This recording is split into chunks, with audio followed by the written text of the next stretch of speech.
welcome to the Sanctuary, a safe space to speak from the heart. I'm your host, Israel, and my guest today is someone that I've wanted to talk to for years and years now. We were in the same school. He's created something that I'm seriously actually envious of. Dillion Phiri, thank you for joining me on the show today. No, thanks for having me, man. Yeah, so I'm good, and you?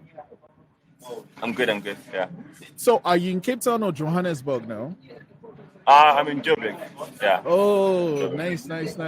So we went to the same school, and I remember the first time it was you and your friend that takes photos. I can't remember his name now. Oh, Jonathan. Yeah, it was you and Jonathan, exactly. You had this idea, we just got out of school and kind of just figuring out what to do. And then you had this idea and you just ran with it. You and Jonathan started it. I remember we shot something in Long Street. You guys probably the Long Street and stuff. And then we made that comedian there. And then I was like, it's just a fun thing to do. But you turned this fun thing into a business that's been going on. How many years now? It's 10 years now, actually. Funny enough. Dude, congrats, man. That's something I aspire to. It's something I wish I had started years ago because I'm I'm doing this 10 years now. But let's start. How did Creative Nestlings really start? It started as an idea just to create community amongst basically our peers, because Jonathan was a photographer, but also at the same time he was working at some company as a full-time job. I was working at Cape Town Tourism, so we're both really bored with our day jobs. So it's cool, let's figure out what can we do with our lives beyond just this, Also, the cool thing is that we're both refugees, right? So we're both refugees. So, being a refugee and being a foreigner in a foreign country, if you don't have community, you kind of fucked, right? You don't have a base to follow. So, let's create something that we can use as a vehicle to promote our careers and our ambitions, right? But then also for other people around us, because all the people around us were ambitious, they had ideas, but there was nothing to go. Cape Town. The racial disparities and the segregation of Cape Town, kind of came into play. So for you to become Jonathan only wanted to become a photographer. That's what he wanted, right? So that he wanted to become a photographer. He was trying to figure that out. So Creative Nestlings was a way for us to build community, but also gain clients, gain knowledge, gain opportunities for us. Basically, me and him. I was interested in film at the time. I was interested in tech and all that kind of stuff. So cool, let's just be the community. It was supposed to be just a blog, basically, where we interview creatives. And that was it. That was the beginning of it and stuff. Yeah. Yeah. Jonathan was doing photos. I remember, oh my God. I actually had him playing in a film I made years ago. It was shit. I don't think I've ever shown anyone that film. Anyway, then I remember the very first... I was lucky enough to be in the very first Creative Nestlings gathering actually in person. It was in some cafe downtown Cape Town. How did you make that happen? Going from we're going to make a blog to actually get this space for people to come together in person. I think the challenge was always in the beginning. It was cool. We need to start. There's a lot going to say, right? That are trying to connect, but then digitally, yes, it's all great, but then it's not sustainable, right? So you want to try and bring it physical. So cool. What's trending globally? Creative Mornings was big. TEDx was big, or still is big. But there was nothing really on the ground. There's nothing very look like us, where people are speaking and talking were looking like us. So actually let's start a talk series where we bring together people to try and just share their journeys, share their stories live in front of other peers. That's a quicker way to build community, right? So if you're going to try and get 100 people to concentrate on one thing, that's you. It's always easier to do a talk than to do a blog or whatever and all that kind of stuff. So that's why we decided to do the talks and stuff, because that was an easier way for us to bring together people and also it's a safe zone, right? So now you can actually finally talk to the person that you looked up to. So we were inviting creators that were really like making their Kettling field, all the guys that were really like Oloisong one.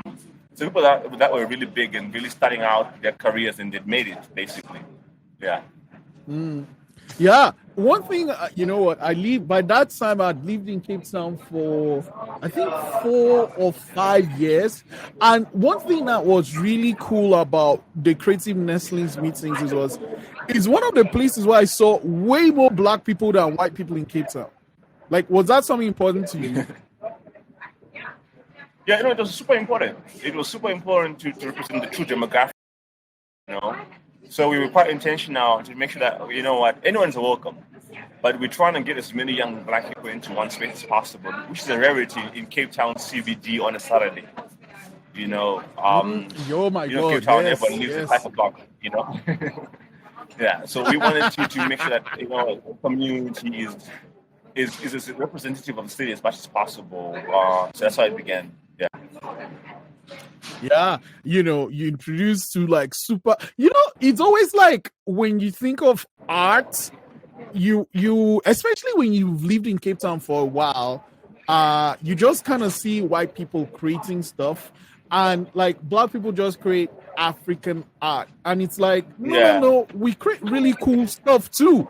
So it was like mind blowing to go to the space and see this amazing. I remember one of the biggest ones you had in Cape Town was like we had like 2 or 3 artists, and everyone kind of had like someone had their frames on the wall, and someone had like an installation. And to be frank, that was the first time I saw an installation. I was wow, like you guys did a lot. And then Jonathan, you know, he had to like leave to really focus on, you know, his photography and stuff.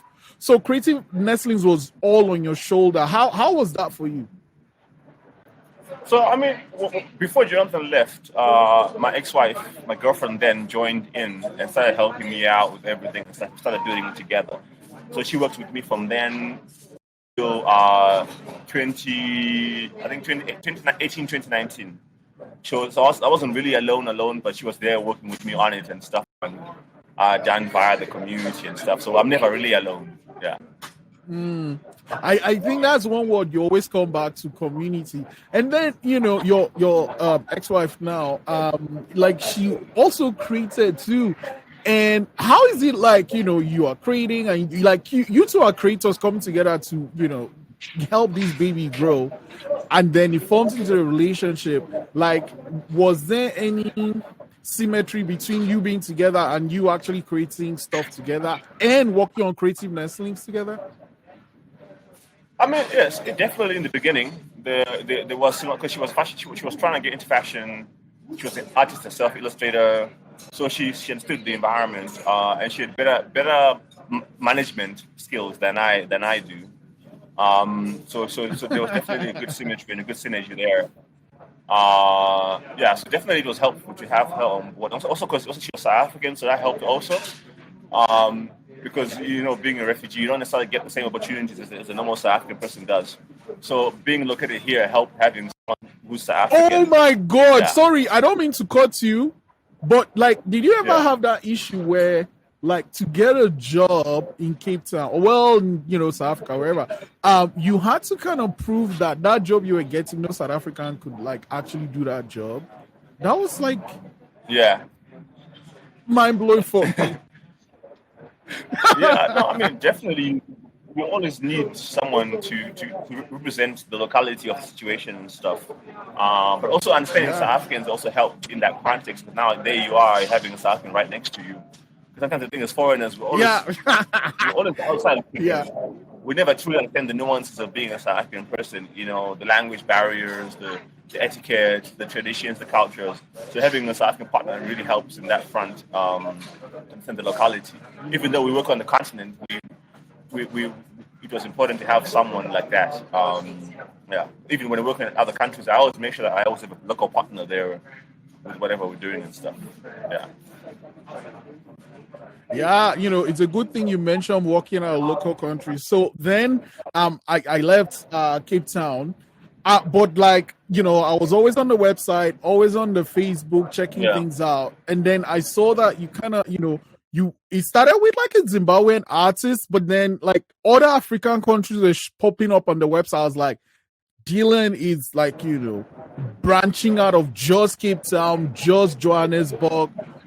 I'm like, dude, how did you do that? Let's talk about that. Yeah. I mean, it's always been continental, likely because digital allows you to be continental quicker. So we've always had a footprint in a lot of countries. Physically, it's always a challenge. Physically, balancing between Cape Town and Johannesburg is already hard generally. Digital is, I guess, pretty much now gives you access to global. Like now, I'm using this virtual medium to talk to you all the way over in Johannesburg. You mean I remember I saw this YouTube video and it was like a documentary with like in partnership with, was it like a photography company, like a photo company? Do you remember this documentary you guys made about creatives in, I think it was Cape Town and Joburg?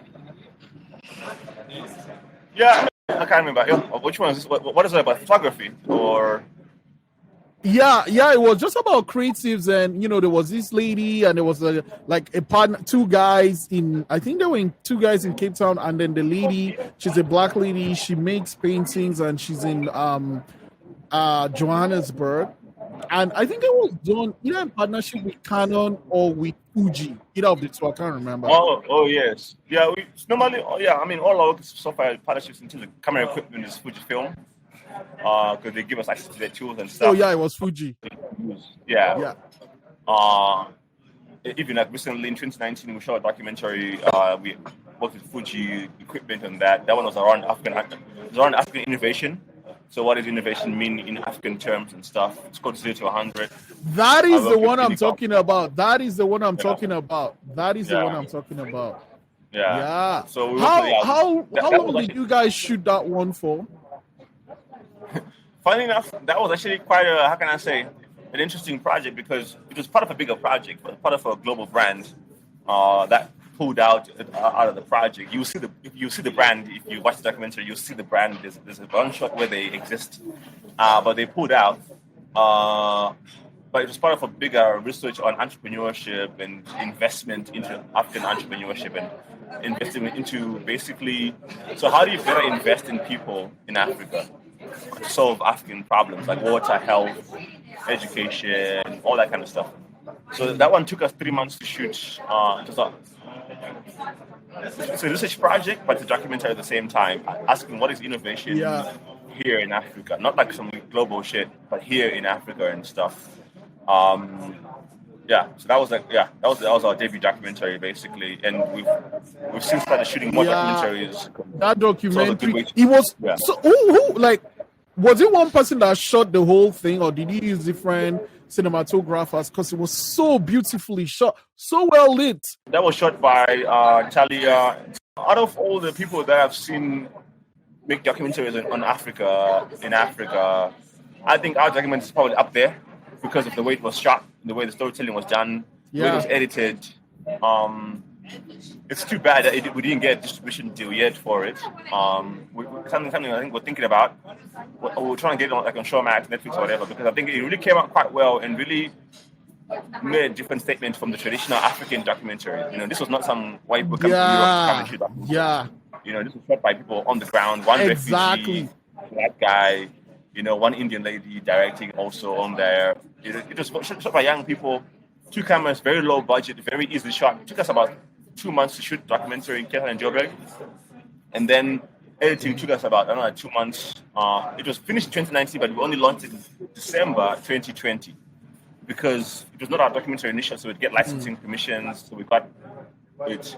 Now it's ours, so now we can distribute it and all that kind of stuff. But I personally like it. The way it's edited, the story in there really changed the narrative a bit about traditional African documentaries. I just wish more people could see it. But I think it's well put together, it was. I love it because it was honest. Like people were like giving the real truth. It was like, I'm telling you what my experience is. This is who I am. Yeah. Especially that lady, she like, she wasn't mincing words at all. The guys were still like, okay, I'm gonna, just. But the lady, she was like, this is it, and this is it, and she was like, it's not about people coming in to. So yeah, it's. I hope more people see it. I love it. I love it. I love it. Talking about, things that Creative Nestlings is branching out into. You made a book. Let's talk about the Creative Nestlings book. What made you decide to make the book, and how did that happen? So the book we made in 2018 because I was inspired by. I read a lot of books. I read Monaco magazines and all. They do a lot of good compilation books about simple ideas and people and all that kind of stuff. So we wanted to create a book that allows us to be able to say, cool, here's 60 creatives, mostly based in Africa. Here's what they think about failure. Here's what they think about business. Here's what they think about that, right? And here's the honest truth of what they think. Simple, but easily digestible also. So it's not a long book. Only a person gives a quote, and that's it. And that's super important because I think sometimes we don't have a really good narrative on what we think is the global South. So the book is both an exhibition. It's also a tool. So now you can't say you don't know African creators because you gotta just buy this book, and then you can just get 40 African creators that are in there. You can start there. Now you can't say they don't exist. Now there they are. So these are people actually people that we featured in our talks, in our events, and all that kind of stuff.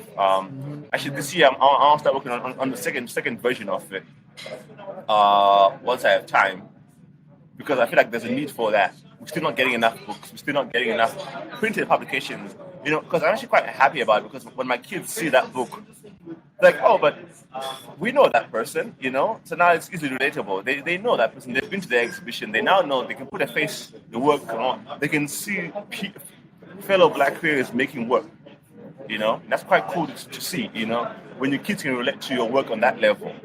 That means when they grow up, they already grow up in the mindset that they can be creatives. They can do whatever they want in their lives. So that book is a precursor to that. So that was the initial idea, is that we want it to be inspiration, like now you can actually go and see tangible people that actually there's a career in this. This is a multi-billion dollar industry that is in Africa, that is unmeasured, not very well supported, but there's a career in it. These are some of the people that are making careers out of it. Some of the people featured in that, their own tech companies, their own galleries, their own amazing stuff, their own companies, and they're really making careers. So the book is that. It's supposed to be part of a documentary also, but I didn't shoot the documentary because I wanted to finish the book to see if I can do it. Also, it's a challenge to myself to see, can I do a high quality book full of African creatives with no budget, no support, nothing. You succeeded. You succeeded. It's an amazing book. It's an amazing book. So this year I want to launch the second edition, but this edition will also be launched with a documentary. So I'm working on a documentary called A Film About Creativity. So it's about revisiting the people that I've met over the last 10 years and talking to them about what is creativity in the first place. What is the creative industry to them? What are the challenges that they face in the last 10 years? Where do you think the creative industry is going, for the next 10 years? Because we've been existing for 10 years, so why not use that as a mapping? Because we met thousands of creators across Africa, so why not make a documentary out of it? So speak to people about their experiences being creative. But also speak to the young creators also, like, what are you doing now? What are the challenges? Because now I find that the young creators are really making a lot of money quite well, better than we did. They can make it. They can take that is very true. And do you find make a documentary? Yeah, do you find that they kind of have it a little bit easier now with like Facebook, with like Instagram and things like that? I think they have it easier because brands are quicker to trust them now, because we were the ones that were setting up the blueprint. Our generations, after our 30s, we were setting the blueprint. We were having to negotiate for stupid stuff that they don't necessarily have to negotiate. Not most of them, but a lot of them. There's still same challenges. There's still some that don't have access to the same. But I feel like the younger generation, I think, has more opportunity to monetize quicker. They can monetize now, today, when they start out. We had to experiment with business models, Yeah, another thing that I think we kind of achieved is that, how that you're like, oh, I want to make film, I want to take photos, I want to paint, and your parents will be like, go and get a job. They don't really have to deal with that because you have samples of a lot of people that have made careers out of doing the things they love, out of creating. So that's what the documentary is about. What is that movement? What is that energy? And where do you go from here? What's needed now? Yeah. Community is something that you've been hacking on, and it's really important. But something again that Creative Nestlings does really, really well is representation. Like I said, I lived in Cape Town for so many years, and I never saw as many Black people in one place as I did when I go to the Creative Nestlings meeting. So now, it's been 10 years now. What are some ways you keep that community and representation going forward, especially with what is happening just globally these days? Yeah. I think now, so that's the question I'm trying to ask in the documentary, right? But I think the biggest thing I'm noticing is that we need more platforms for creatives. So but that are very African-based in African, how can I say, built? Because I think because we're too reliant on the global standards on everything. So pricing, payments, contracting, everything, we're still reliant on the global, the West, basically, still. And I think, so if we need more our own platform, so we're working on a platform for creative listings. We need more content that is more questioning the quality and the future of everything. I think that we're building more content, but I don't think it's enough. We need more forward thinking. We need more, because if we have the right platforms, we can distribute better for ourselves. And also education, we don't really have good high quality education for creative. It's still very Western. Skillshare, masterclass. So I think there's an opportunity there. Also monetization. This monetize for here.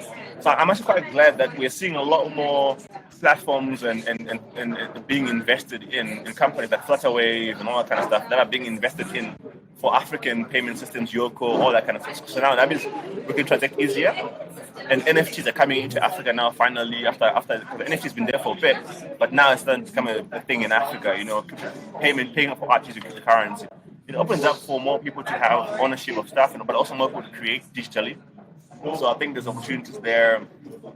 Yeah, and I think more publications. We need more books because if you go to a library right now, go to exclusive books, you don't find more. You don't find good information about African creativity and stuff. But also we need more data. So I'm really big on data. So me and you study the same thing. So data is important for me, for us. Important. We're a data-based company. Yeah. So there's not enough good data on what's happening in Africa because no one's measuring it. No one's looking at it like, oh shit, actually, here's how much money people are making. Here's how many creators it's the government is struggling to distribute funding to creators because now they don't know where the creators are, which is sometimes that's mundane. Like you don't know where the creators are. Yeah. I remember, when COVID started, a friend of mine, I was in this group this WhatsApp group, and then they were sending, is it the anyway, like the film board or whatever, they were trying to disperse funds to creatives, and they're fill this form and do this thing, and they didn't have an idea how many people were going to fill that form. It's like, what? Yeah, it's ridiculous. We're seeing so I've been able preview to see some of the government challenges that they face in terms of creative industry. Like all these departments, they have millions of dollars, but they can't fund people because they don't know where the people are. They don't know who needs it. But also what's the benchmark? So if you don't know what the creative was making before COVID-19 annually, how are you gonna fund them for the whole year? So that's ridiculous, So it's a big challenge. One thing I've noticed, though, especially when it comes to film, do you think that Durban have it right to a point? I mean, sorry. Do you think one thing I've been noticing is that it seems, especially when it comes to film and funding film, Durban has it right to a point. Do you? Or even Joburg? Durban. Durban. Mm. I think Durban has a good concentration for film, because of the location, and I think because of they really pushed film because they have tax breaks. In Cape Town also the same thing. So I think they do have it. They know how to get data on their community, which is great. But that's just it for film only, so not for the other creatives. Exactly. Yeah. So it's very siloed still, the creative community right now. So I think there's an opportunity to navigate that a bit better.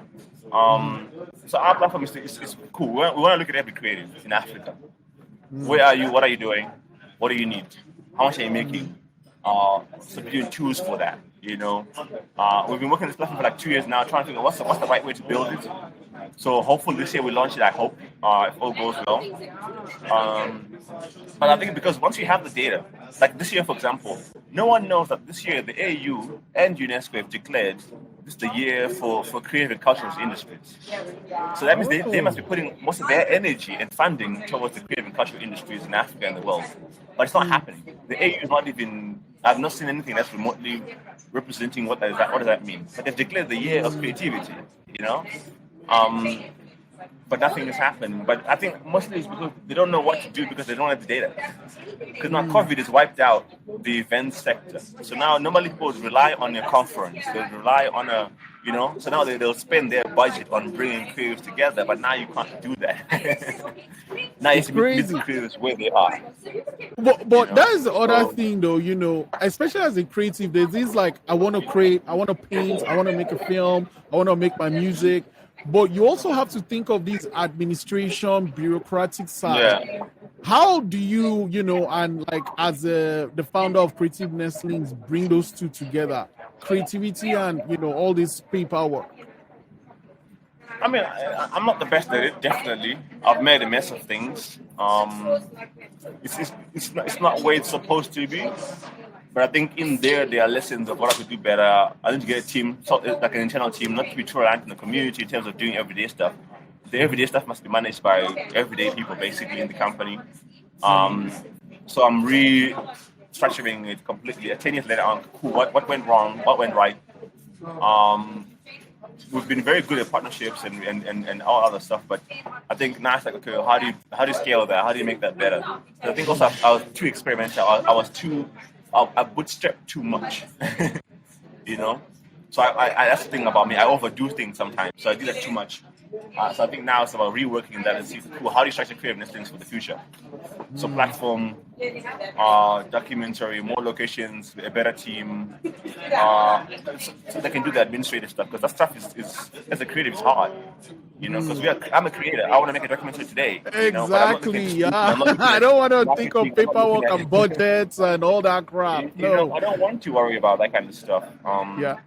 That's dangerous, because now you're trying to build a company. Because I think creativity is an opportunity to be as big as a Behance, or even bigger.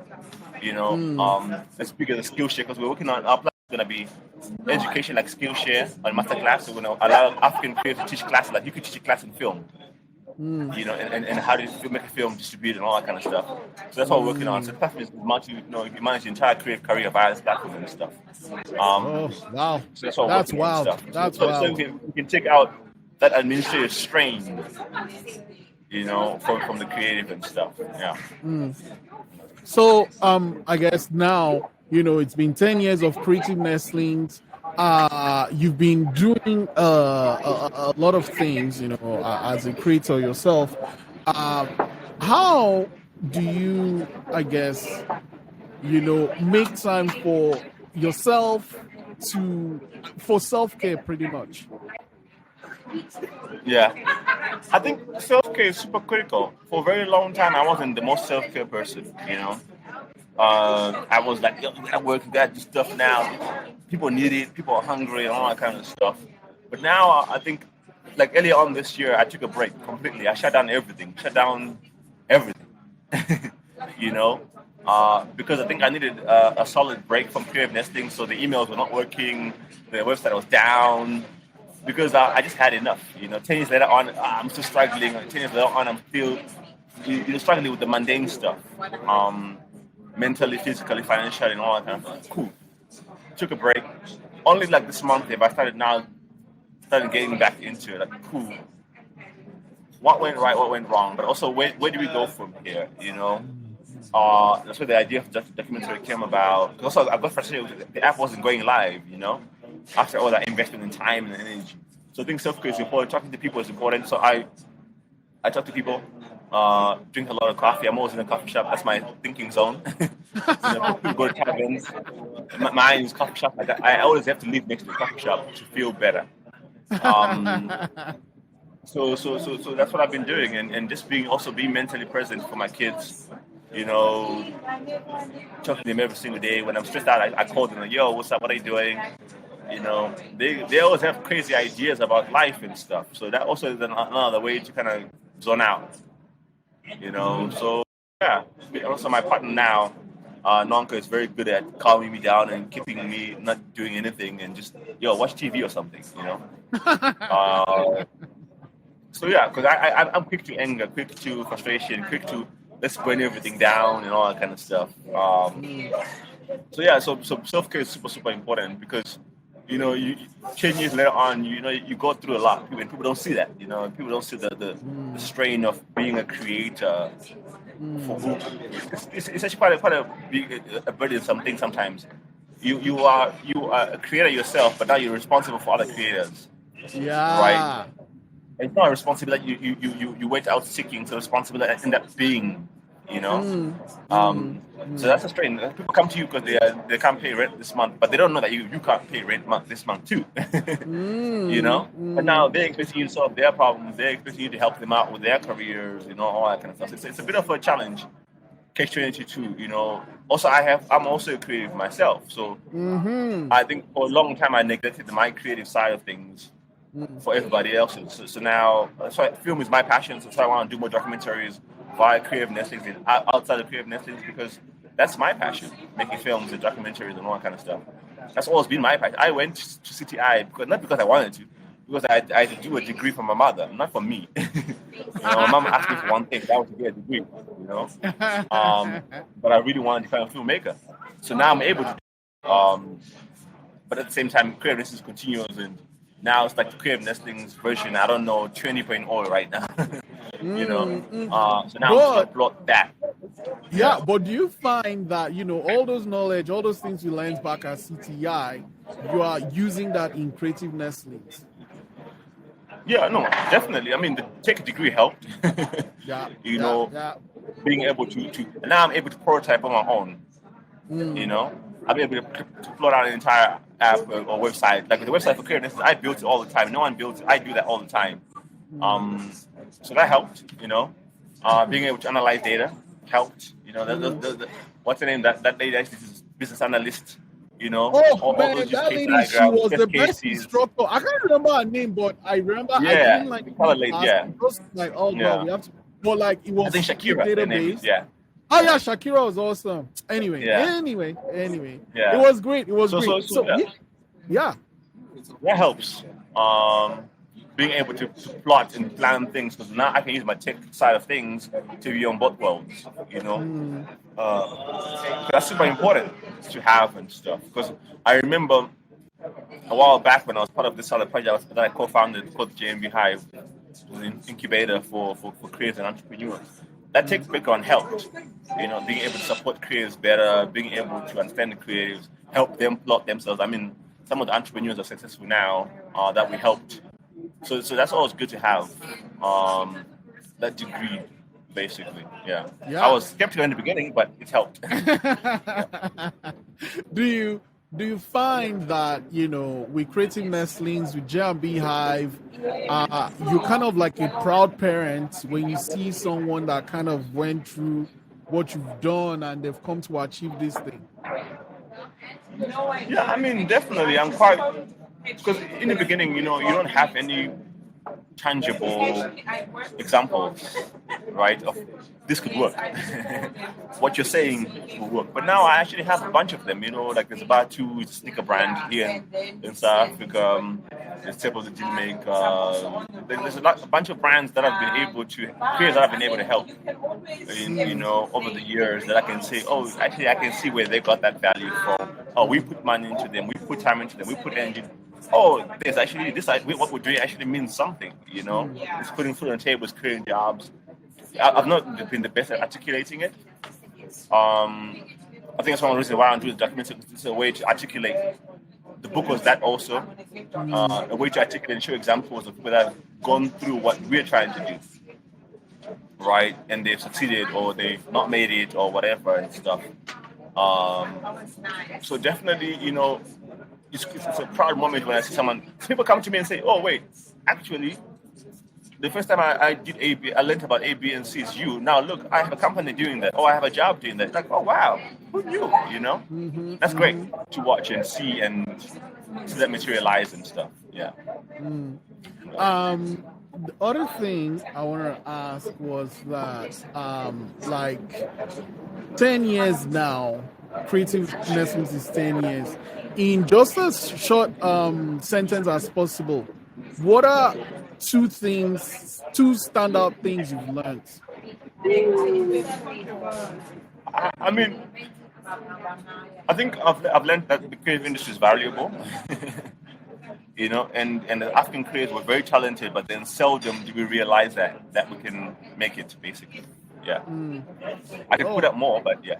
Yeah, no, I just wanted to, because, like, you know, just going through what Creative Nestlings has done is, like, mind blowing. It's like, I know this guy, we went to the same school, and he took this idea, and we're just walking around some weekend shooting stuff, and you're like, no, I'm going to run with this. It's like, and actually, I have to thank you, because I remember you were like, you know, I want to make like a commercial for Creative Nestlings, and like commercials is like, okay, this is what Creative Nestlings does, but you're like, no, we're going to take a different route, and we're just going to do things we want to do. Like, you know, I go to the record shop to buy this, I go to hang out at Long Street, and that's kind of what we shot, and we put it together. And I use that now whenever I'm making a commercial. Like, whenever I'm making a commercial, I don't say, oh, look at this, like, you know, shoe or whatever. I show the person living their life, and then at the end, we might just splash the logo there. But thank you for that. I stole it. You see, that's good, you know? It shows that Creative Nestlings works, and it actually brings tangible value, impact. It's something I think that I need to go back and start revisiting, and like, what is the impact? Because I think I've forgotten about that. Because you're always busy in the moment, you know? You're always like, now I'm having to plan for a documentary, work on an app. I've forgotten about all the other things, you know? I'm not going back to look at what happened, you know? So it's always good to hear that, okay, that one line that was said, that opportunity that was shared is turned into something more kind of stuff. Yeah. Yo, man, Dillion, thank you so much for your time. I know you have so many things you're working on, the documentary, the new book. But, like, I think once the new book is ready, you should come back to the show. Let's talk about it, because it's always nice to catch up. Yeah. No, thank you very much, man. Sorry about the background noise, you know, coffee shop life. Yeah, I know you like the coffee shop, so I was, like, prepared for that. Man, thank you so much, and we'll talk soon. All right, thank you very much,